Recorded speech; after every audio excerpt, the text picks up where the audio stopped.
नीम की रसोई। ये कहानी शुरू होती है गरिमा की विदाई से। यूं तो लड़की की विदाई पर पूरा परिवार फूट फूट कर रोता है, पर यहाँ तो कुछ उल्टा ही हो रहा था।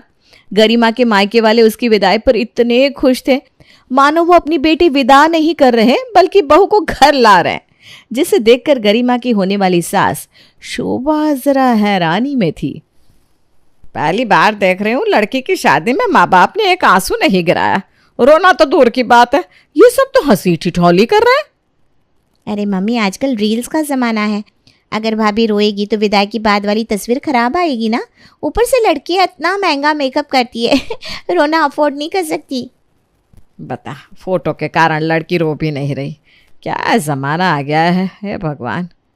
अपने घर की दहलीज लांघने के पहले गरिमा मुड़कर अपनी माँ के गले लगती है, जिस पर गायत्री उसके कान में धीरे से कहती है, अब तू अपना टैलेंट अपने ससुराल वालों को दिखा बेटा। और हाँ, एक चीज़ याद रखना, वो कुछ भी कहे तुझे वहीं डटे रहना। ये नहीं कि छोटी सी बात पर यहाँ आ गई, समझी मेरी बेटी। अब फिक्र मत कीजिए मम्मी, वहाँ चारों तरफ बस मैं ही छाई रहूँगी। और गरिमा बहू बनकर अपने ससुराल चली आती है। शुरुआत का एक हफ्ता तो बड़ा ही अच्छा जाता है, और आज था गरिमा के ससुराल में उसका 8वां दिन। सुबह सुबह गरिमा शिल्पा शेट्टी का वीडियो देख रही थी, जिसमें शिल्पा शेट्टी आजकल ऑर्गेनिक फार्मिंग कर रही थी। ये सही है ना, ऑर्गेनिक फार्मिंग ही करनी चाहिए। खुद की उगाए सब्जी खाओ और ताकतवर बने रहो। आजकल तो सभी एक्टर एक्ट्रेस यही कर रहे हैं। और ये आइडिया लेकर गरिमा अपनी सास के पास जाती है। मम्मी जी, क्या हमारे बागान में कोई सब्जी उगती है? अरे बागान कहाँ बेटा, ये तो बस ज़रा सी जगह छोड़ी हुई है। बाहर तो बस फूल के ही पौधे लगे हैं और ये एक छोटा सा नीम का पौधा। यहाँ घर पर रहता ही कौन है जो फार्मिंग करेगा। वो लोग पौधों को पानी दे दे वही बहुत है। वैसे तू ये क्यों पूछ रही है? क्योंकि आज मुझे इस घर में आए 1 हफ्ता पूरा हो गया है, और आपने कहा था ना बहू, कम से कम 1 हफ्ते बाद ही तू रसोई में जाएगी। तो डेडलाइन पूरी हो गई। मैं आज जाऊंगी अपने रसोई में और बनाऊंगी स्पेशल डिश। दुनिया की पहली बहू होंगी आप भाभी, जिसे रसोई में जाने की इतनी जल्दबाजी है। लगता है तो खाना बहुत अच्छा बनाती है बहू। हाँ मम्मी जी, इस बारे में अब मैं क्या बताऊं। मेरे मायके वाले तो मुझे कहते थे कि मास्टर शेफ के लिए अप्लाई कर दे। इतनी इनोवेटिव हूँ मैं कि हर रोज़ कुछ अलग अलग करती हूँ। फिर तो आज मैं अपनी सहेलियों को भी बुला लेती हूँ। ना, तुझे भी किसी को बुलाना है तो बुला ले। और घर के सभी मेंबर अपने करीबी दोस्तों को खाने पर आने का न्योता दे देते हैं, और रसोई में गरिमा बनाती है पराठा, रायता और आलू दम की सब्जी। पराठा तो सही है, आलू और नीम के पत्तों के साथ बना हुआ, हेल्दी और टेस्टी। बस बटर की कमी है। रायता भी सही है, फ्रेश नीम की बूंदी का। आफ्टर ऑल मेरे गार्डन के नीम के पत्ते हैं, दिखना तो चाहिए कि मैं ऑर्गेनिक सामान यूज़ करती हूँ। और दम आलू में भी धनिया पत्ती की जगह नीम के पत्ते से ही गार्निशिंग कर दूंगी। वाह, अब ठीक है। अब हुई मेरी पहली रसोई पूरी। Mummy would be so proud of me. बड़ी खूबसूरती से सजाकर गरिमा डाइनिंग टेबल पर सभी को खाना परोसती है, और सभी खाने पर टूट पड़ते हैं। पर जैसे ही शोभा की सहेली हेमा आलू और नीम के पराठे का पहला कोर लेती है, अरे ये हरे आलू के पराठे बना दिए क्या बहू तूने? छी छी छी, पूरी जुबान कड़वी हो गई। ये तो आलू के कम नीम के पराठे ज़्यादा लग रहे हैं। अरे बाप रे बाप, लगता है आलू की खेती नीम के पेड़ के पास हुई थी। वैसे तो फिर इस बूंदी का क्या कहेंगे आप भाभी? बाप रे बाप, इतना कड़वा रायता कभी नहीं चखा मैंने। बोलना तो नहीं चाहिए संजू भाई, पर यह दम आलू मेरे गले से नीचे नहीं उतरेगा। मैं चलता हूँ यार, ऑफिस के लिए टिफ़िन लेकर ही निकला था, मैं वही खा लूँगा। ये सब क्या है बहू? होता है जब किसी को एवरेज खाना खाने की आदत हो और उसे अचानक इंटरनेशनल फूड खाने को मिल जाए तो ऐसी एक्सप्रेशंस आ जाते हैं। मुझे ना ये सब सुनने की आदत है। डोंट वरी मम्मी जी, धीरे धीरे आपको भी आदत हो जाएगी इस खाने की। और ये आलू कड़वे नहीं है आंटी जी, मैंने आलू के साथ नीम भी यूज़ किया है पराठे में। दम आलू में भी नीम के पत्ते डाले हैं, और यहाँ तक कि रायते की बूंदी नीम से बनाई है मैंने। क्या खाने में नीम का इस्तेमाल कौन करता है गरिमा? ऑर्गेनिक फार्मिंग नाम की भी कोई चीज़ होती है कि नहीं संजू? आजकल यही ट्रेंड में है। हमारे बागान में था ही क्या, 2-4 फूल, अब उनसे तो पराठा नहीं बना देती, इसीलिए मैंने ये नीम इस्तेमाल कर लिया। गरिमा की बात सुनकर सभी अपना सर पकड़ लेते हैं, और संजू को बाहर से सभी के लिए नाश्ता ऑर्डर करना पड़ता है। थोड़ी ही देर में डिलीवरी बॉय खाना लेकर आ जाता है। ये लो, इस खाने को ज़रा ज़रा परोस दो गरिमा। मेहमान भूखे जाते तो अच्छा नहीं लगता, इसलिए मैंने समोसे कचौरियाँ मंगवा लिया। गरिमा समोसे कचौड़ियों को प्लेट में डालती है। इस साथ में कैसे चटनी देते हैं ये लोग। एक काम करती हूँ, नीम की चटनी पीस देती हूँ, ये सही रहेगा। दही और चटनी के साथ समोसा चाट तैयार कर दूंगी। और पूरी मेहनत कर गरिमा नीम की चटनी का इस्तेमाल कर समोसा चाट तैयार करके सभी को परोस देती है। हम लोगों की इंसल्ट करने के लिए बुलाया है ना तुमने? मुझे लगा ही था, मैंने तुझे अपनी बेटी की शादी में नहीं बुलाया था, उसी का बदला ले रही है ना तू? वही मुझे लगा तू अचानक से इतनी दिलदार कैसे हो गई। अरे हेमा, तू गलत समझ रही है। देख, हम भी तो वही खाना खा रहे हैं। तो तेरी बहू की बनाई नीम की रसोई तू खा, मैं क्यों खाऊं? मैंने कौन सा पाप किया है? न जाने क्या क्या सीख कर आई है ये अपने मायके से। और शोभा की सहेलियाँ उसे भला बुरा सुनाकर वहाँ से चली जाती हैं। हद होती है किसी चीज़ की गरिमा। तुम्हारे इस इंटरनेशनल नीम से बचने के लिए तो मैंने बाहर से नाश्ता मंगवाया था, पर तुमने उसका भी सत्यानाश कर दिया। मैं जा रहा हूँ ऑफिस। मम्मी, मेरा तो मूड ही खराब हो गया। और इस तरह हर रोज़ गरिमा जो भी खाना बनाती नीम के साथ ही बनाती। एक शाम जैसे ही राकेश चाय की प्याली को मुंह से लगाता है, उसके हाथ से चाय की प्याली ही गिर जाती है। हाय राम, बस यही देखना बाकी रह गया था। एकमात्र चाय का तो सहारा था, उसे तो छोड़ देना चाहिए था बहू को। आज उसका भी क्रियाकर्म कर दिया।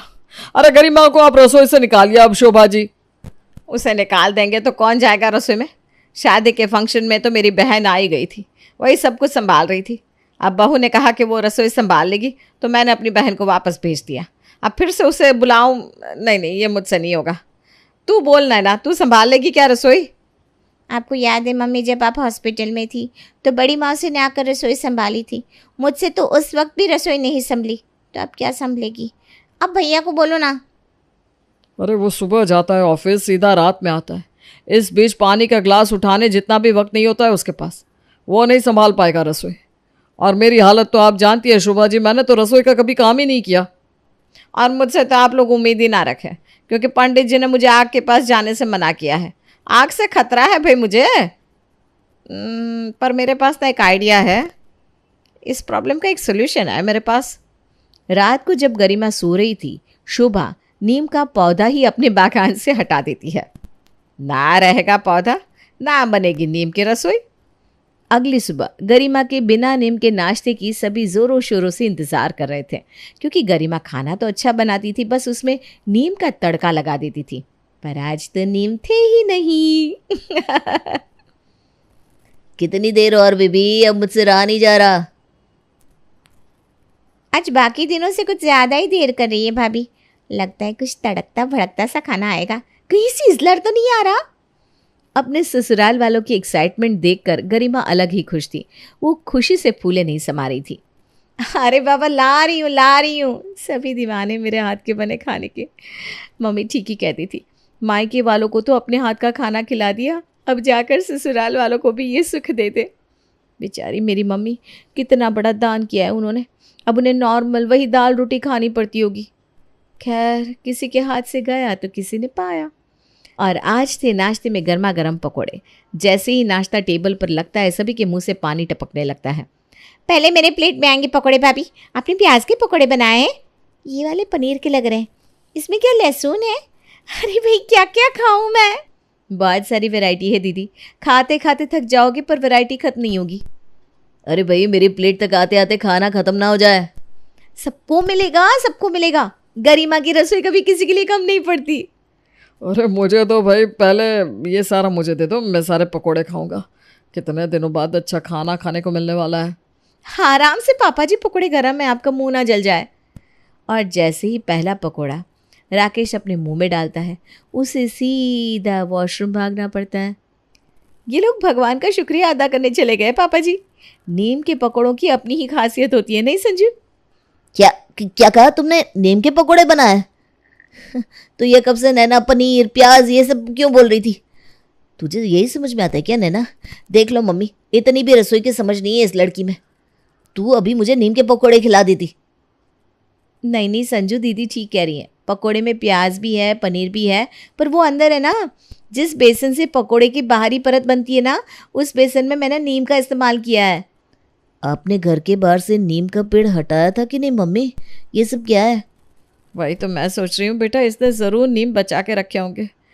अच्छा बहू, रात में तो आंधी आई थी, हमारा नीम का पौधा भी टूट गया, तो तुझे नीम मिले कहाँ से? आप सबकी मेरे खाने को लेकर प्यार और उत्साह को देखकर मैं पिघल गई, इसीलिए मैंने सोचा आज स्पेशल पकोड़े बनाऊंगी, नीम के पकोड़े। मैं सुबह 4 बजे उठकर बाहर नीम के पौधे को देखने गई, पर बाहर नीम का पौधा था ही नहीं। ये देखकर मैं घबरा गई और बिना कुछ सोचे सीधा मार्केट गई और वहाँ से एक नीम का पौधा ले आई। सही किया ना मैंने मम्मी जी? ये सुनकर सभी अपना सर पीट लेते हैं। सारा का सारा प्लान फेल हो गया। मुझे लगा था कि शोभा जी का आइडिया काम कर जाएगा, लेकिन इतनी अच्छी किस्मत नहीं है मेरी। तभी बात संभालती हुए शुभा कहती है, अरे मेरी भोली बहू, बाहर के नीम के पौधे का क्या भरोसा, पता नहीं कैसी मिट्टी इस्तेमाल की होगी लगाने वाले ने, हैं? उन्होंने खाद में अगर कीटाणुनाशक डाल दी होगी तो पता चला नीम के रास्ते हमारे शरीर में केमिकल चला गया। हमारे घर के बाहर वाला पौधा तो मेरे हाथों का लगाया हुआ था ना, विश्वास था हमें उस पर। वही ना भाभी, आजकल तो फ्रूट्स भी नकली आने लगे हैं। कहीं ऐसा तो नहीं कि कड़ी पत्ती को ही नीम की पत्ती का रंग दे दिया हो? ऐसा हो सकता है दीदी, और mummy ji is also correct. ओहो, ये तो बड़ी मिस्टेक हो गई। अच्छा, अभी भी कुछ बिगड़ा नहीं है। मैं ये सारा खाना यहाँ से हटा देती हूँ और अब बिना इस नीम के नाश्ता बना कर लाती हूँ। इतनी वैरायटीज़ मत बनाइएगा भाभी, बस आलू के ही पकौड़े मिल जाए वही बहुत है। और सारा नाश्ता गरिमा वापस रसोई में ले जाती है। अब मैं समझ गई हूँ, इस लड़की को बात घुमाकर ही समझाई जा सकती है। आप देखिएगा, अब इसके पास कोई और दूसरा चारा नहीं बचेगा और हमें मिलेगी अच्छी खाने लायक रसोई। रसोई में जाती ही गरिमा अपने दिमाग के घोड़े दौड़ाना शुरू कर देती है और उसे याद आती है हेमा आंटी। हाँ, आंटी के घर के बाहर भी नीम का पौधा था। बिना देरी किए गरिमा हेमा के घर पहुंच जाती है और उससे कुछ नीम के पत्ते मांगती है। बाप रे बाप, तू तो अलग ही दिमाग की है। खैर मुझे क्या, शोभा ने मेरे साथ किया है, उसके बाद तो वो ये कड़वा खाना ही डिजर्व करती है। ये ले, लेकर जा पत्ते जितने चाहिए। अब तो फ्रेश नीम के पत्ते आ गए थे तो खाना तो रेडी होना ही था। पूरे परिवार को सुबह के नाश्ते के बदले मिलता है प्रॉपर दोपहर का खाना, दाल चावल सब्जी पापड़, नीम के पापड़। नीम के पत्तों के साथ घी में झोंकी हुई दाल और चावल एज इट इज़। मुझे तो अचार ही दे दे बहू, मैं अचार और चावल खा लूँगा। अब मुझे समझ में आ रहा है बहू, क्यों तेरे घर वाले विदाई के वक्त रो नहीं रहे थे बल्कि जश्न मना रहे थे, क्योंकि यह मुसीबत की पोटली उन्होंने हमें जो थमा दी थी। आप मुझे भले 100 गालियाँ दीजिए मम्मी जी, पर मेरे मायके वालों को कुछ मत कहिए। मम्मी तो बेचारी इतनी अच्छी है कि क्या बताऊँ। उन्होंने आपका फ़ायदा देखा और मुझसे क्या कहा पता है? बेटा, जिस तरह तुम यहाँ हमें अतरंगी खाना खिलाती हो, अब जाकर ये टैलेंट अपने मायके वालों को भी दिखाओ। और साथ में उन्होंने ये भी कहा, ससुराल में चाहे कुछ भी हो जाए तुम वापस मत आना। इतना बड़ा दिल होता है क्या किसी का मम्मी जी, बताइए तो। वाह समधन जी, बड़ा चुना लगाया आपने हमें। तुम दही दे दो, मैं दही और चावल खा लूँगा। गरिमा, हद होती है किसी चीज़ की। कितनी बार तुम हमें ये नीम का खाना खिलाओगी? इतना कड़वा खाना खा खा कर पूरी ज़बान कड़वी हो चली है। ऊपर से कल नैना को देखने के लिए लड़के वाले आने वाले हैं। मुझे तो बड़ी घबराहट हो रही है। पर मुझे घबराहट नहीं हो रही भैया, मैंने सोच लिया है कि हम लड़के वालों को बाहर रेस्टोरेंट में बुलाएंगे, क्योंकि वहाँ भाभी कुछ नहीं कर पाएगी। और ऐसा ही होता है। अगले दिन सभी लड़के वालों से मिलने रेस्टोरेंट पहुंचते हैं, जहां नैना के चेहरे का ग्लो देखकर लड़की की नज़र उसके चेहरे से हटती ही नहीं। एक बात बता बेटा, तेरे चेहरे की इस दमक का राज क्या है? मेरी बनाई हुई नीम की रसोई आंटी जी। शरीर में नीम जाएगा तो अपना असर तो दिखाएगा ही। क्यों पापा जी, आजकल आपको ज़्यादा फ्रेश ऐसा महसूस नहीं होता? हाँ होता तो है बहू, पर वो कड़वा खाना खाकर मुंह का टेस्ट भी खराब हो जाता है। खैर हम भी क्या बातें करने लगे। पुष्पा जी आप बताइए। ऐसे तो हमारी तरफ से सब कुछ डन है, पर हम चाहते हैं कि एक बार लड़की के साथ साथ उसकी पूरे परिवार का मेडिकल रिपोर्ट देख ले, क्योंकि लोग ना अपने घर के खानदानी बीमारियां छुपा लेते हैं, जिससे आगे होने वाले बच्चों को प्रॉब्लम होती है। आप बेफिक्र रहिए, कल हम भी टेस्ट करवाएंगे आपके साथ ही। और अगले दिन होता है दोनों परिवारों का फुल बॉडी चेकअप, जिसमें न राकेश का शुगर आता है, न शोभा की बीपी, ना ही संजू का फैटी लीवर। ये तो चमत्कार हो गया। तुम बिल्कुल ठीक कह रही थी गरिमा। 1 महीने से हम तुम्हारा बनाया खाना खा रहे हैं और देखो हमारी बॉडी बिल्कुल फिट हो गई। अब लड़की वाले तुरंत शादी के लिए हाँ कर देंगे। पुष्पा लड़की वालों की हेल्थ रिपोर्ट्स देखकर इतनी खुश होती है कि तुरंत शादी की डेट पक्की कर देती है। अब बोलिए पापा जी। तेरे बनाए खाने के फ़ायदे तो बहुत है बहू, पर मेरी एक शर्त है। तू हफ्ते में सिर्फ संडे को ही अतरंगी खाना बनाया करेगी। बाकी हफ्ते के 6 दिन हम वही खाएंगे जो बाकी घरों में बनता है, वरना शायद मुझे तेरी माँ से बात करनी पड़ेगी। नहीं नहीं पापा जी, मंजूर है मुझे। नीम की रसोई जितनी कड़वाहट के साथ आई थी उतनी ही सारी खुशियां देकर शोभा के परिवार से जाती है। नैना की शादी एक अच्छे घर में हो जाती है और अब गरिमा अपनी अतरंगी रसोई सिर्फ और सिर्फ रविवार को ही बनाना शुरू कर देती है।